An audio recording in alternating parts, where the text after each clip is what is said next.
తెలంగాణలో వర్షాలపై కీలక అప్డేట్ ఇచ్చింది. తెలంగాణలో పలు జిల్లాలలో భారీ వర్షాలు కురిసే అవకాశం ఉందని పేర్కొంది.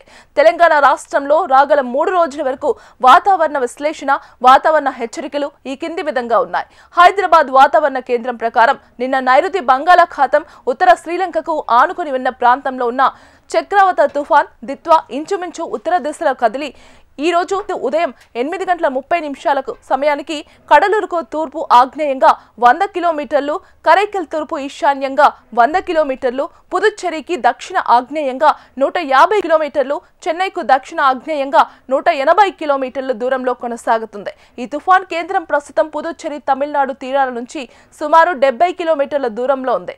రాగల 24 గంటల్లో ఈ దిత్వా తుఫాను ఉత్తర దిశగా ఉత్తర తమిళనాడు తీరానికి సమాంతరంగా కదిలే అవకాశం ఉంది. ఈ తుఫాన్ కేంద్రం నైరుతి బంగాళాఖాతంలో ఉత్తర తమిళనాడు, పుదుచ్చేరి తీర ప్రాంతాల సమీపంలో 30 నుండి 60 కిలోమీటర్ల దూరంలో కొనసాగే అవకాశం లేదా చేరుకునే అవకాశం ఉంది.